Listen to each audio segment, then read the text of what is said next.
अब जो अगला स्टेप है, अब कैल्शियम आयन ट्रोपोनिन के साथ जाके कंबाइन हो जाता है और जिसकी वजह से ट्रोपोनिन ट्रोपोमायोसिन से अपनी बॉन्डिंग तोड़ लेता है और जो एक्टिन फिलामेंट है जहाँ पे ट्रोपोनिन ट्रोपोमायोसिन कॉम्प्लेक्स लगा हुआ था वो वाला एरिया बिल्कुल फ्री हो जाता है, क्लियर हो जाता है मायोसिन के अटैच होने के लिए।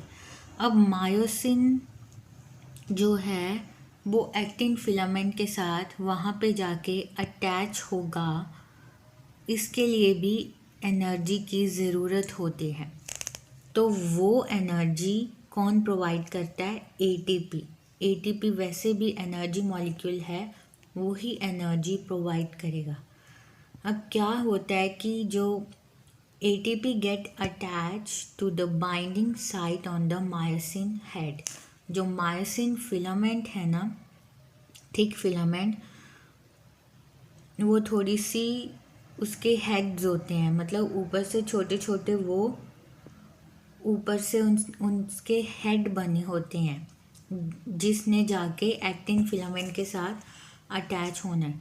उस हेड पे ही जो ATP मॉलिक्यूल है वो अटैच हो जाता है। मायोसिन के हेड पे जाके ATP मॉलिक्यूल अटैच हो जाता है। ये देखो, ये है एक्टिन फिलामेंट और ये है मायोसिन फिलामेंट और ये मायोसिन का हेड है, ठीक है, जिसने जाके एक्टिन फिलामेंट के साथ अटैच होना है और फिर दोनों ने अंदर की तरफ पुश होना, ठीक है।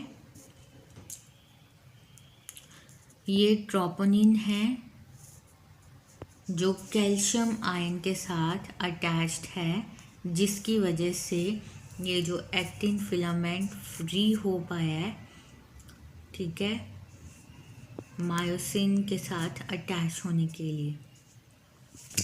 अब क्या होता है कि ATP मायोसिन के हेड के साथ जाके अटैच हो जाता है, तो फिर ATPase एंजाइम होता है जो ATP को हाइड्रोलाइज करता है ADP एंड एक सिंगल फॉस्फोरस मॉलिक्यूल में, और साथ में बहुत सारी एनर्जी निकलती है, ठीक है। ATP get hydrolyzed into adenosine diphosphate, that is ADP, and एक सिंगल फॉस्फोरस मॉलिक्यूल, और साथ में कितनी सारी एनर्जी निकलती है। ये देखो, ये ADP एंड फॉस्फोरस मॉलिक्यूल में ATP हाइड्रोलाइज हो जाता है और कितनी सारी साथ में एनर्जी निकलती है, और ये हाइड्रोलिसिस कौन करता है? ATPase एंजाइम करते हैं, ठीक है। अब फिर क्या होता है कि जो एनर्जी ATP हाइड्रोलिसिस में निकली है वो एनर्जी इतनी ज़्यादा होती है कि उस एनर्जी से जो मायोसिन का हेड है वो थोड़ा बेंड हो जाता है। बेंड हो जाता है मतलब आगे की तरफ हो जाता है, जिसे हम कुक्ड शेप भी कहते हैं। जैसे कॉक होता है ना, कॉक, उसकी जो ऊपर जो उसकी कलगी होती है उसकी जैसी शेप होती है ना, वैसे ही शेप ये मायोसिन के हेड की हो जाती है। इसलिए हम इसे कुक्ड शेप भी कह देते हैं, ठीक है, क्योंकि ये शेप होगी तब ही जो है मायोसिन का हेड आराम से एक्टिन फिलामेंट के साथ जाके जुड़ पाएगा। वैसी शेप बननी थी, ठीक है। और वो जो एनर्जी निकलती है ATP हाइड्रोलाइसिस में, उस एनर्जी से जो मायोसिन के हेड की शेप कुक्ड शेप हो जाती है। Now myosin head is in high energy configuration. अब मायोसिन का हेड हाई एनर्जी कॉन्फ़िगरेशन में है, मतलब बहुत एनर्जी है अब मायोसिन के हेड में, due to which it pushes binding site of actin filament towards M line, that is center और इस एक्शन को हम पावर स्ट्रोक कहते हैं।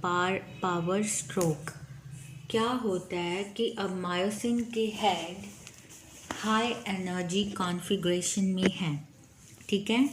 मायोसिन का हेड एक्टिन फिलामेंट के साथ जाके बाइंड हो जाता है। क्योंकि जो ट्रोपोनिन है वो कैल्शियम के साथ बाइंड है और ट्रोपोमायोसिन वैसे ही निकल गया है। अब एक्टिन फिलामेंट एकदम फ्री है बाइंड करने के लिए। सो मायोसिन का हेड एक्टिन फिलामेंट के साथ जाके बाइंड कर जाता है, ठीक है। अब मायोसिन का हेड इतनी ज़्यादा एनर्जी में होता है, ये जो जब बाइंड करता है इसे हम क्रॉस ब्रिज कहते हैं। वो क्रॉस ब्रिज बना लेता है एक्टिन फिलामेंट के साथ। वो इतनी एनर्जी में है कि वो मायोसिन का हेड एक्टिन फिलामेंट को अंदर की तरफ आगे की तरफ पुश करता है टुवर्ड्स द एम लाइन, मतलब सेंटर की तरफ पुश करता है।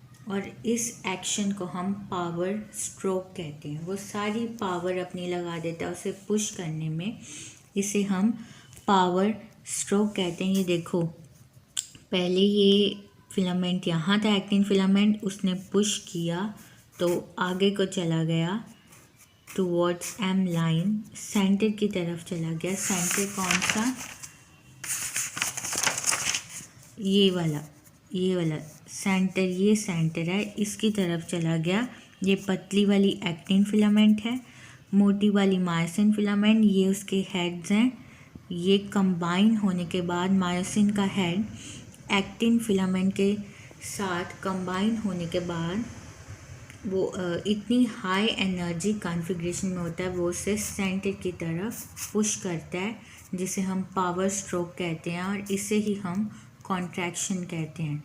जब अंदर की तरफ पुश होते हैं ना actin filament and myosin filament, तो ये एच जोन का डिस्टेंस कम हो जाता है, इसे हम कॉन्ट्रैक्शन कहते हैं, ठीक है। कॉन्ट्रैक्ट करके, ठीक है। अब पूरी एनर्जी उसने लगा दी, पावर स्ट्रोक हो गया अंदर की तरफ। मायोसिन हेड ने एक्टिन फिलामेंट को पूरी पावर के साथ, एनर्जी के साथ अंदर की तरफ पुश किया।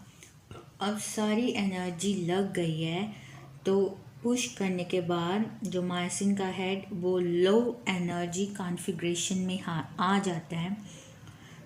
और उसके बाद पुश करने के पावर स्ट्रोक के बाद जो एडीपी एंड फॉस्फोरस मॉलिक्यूल, ये दोनों भी उतर जाते हैं मायोसिन के हेड में, और मायोसिन का हेड अपनी लो एनर्जी कॉन्फ़िगरेशन में आ जाता है, ठीक है। और फिर वैसे ही पूरा जो साइकिल है वो चलता है। अब क्या होता है कि जो एक बार पावर स्ट्रोक हो गया, अब फिर से जो नया मायोसिन है उसके हेड के साथ फिर से एक न्यू एटीपी मॉलिक्यूल आके लगता है, और फिर से एटीपी मॉलिक्यूल की हाइड्रोलाइसिस होती है। एटीपीएस एंजाइम करता है, और हाइड्रोलाइसिस के दौरान एटीपी एडीपी प्लस एक फॉस्फोरस मॉलिक्यूल में टूट जाता है।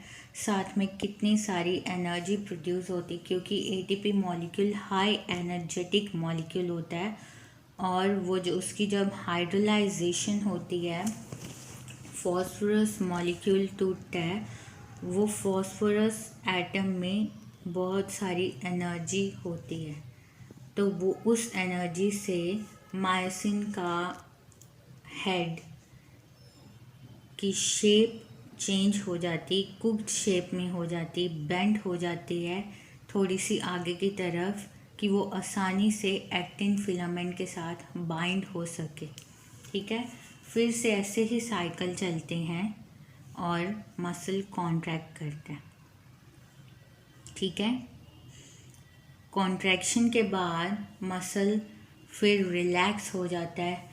जो actin filament and myosin filaments हैं वो फिर से अपनी पुरानी पोजीशन में आ जाती हैं, ठीक है। जब ऊपर से सिग्नल्स नर्व्स मोटर नर्व से सिग्नल मिलने बंद हो जाते हैं और जिसकी वजह से जो एक्शन पोटेंशियल वो फिर रेस्टिंग पोटेंशियल में चला जाता है और कैल्शियम आयंस नहीं आते, जिसकी वजह से जो ट्रोपोनिन एंड ट्रोपोमायोसिन कॉम्प्लेक्स वो फिर से आपस में जुड़ जाते हैं और एक्टिन फिलामेंट के साथ जाके कंबाइन हो जाते हैं।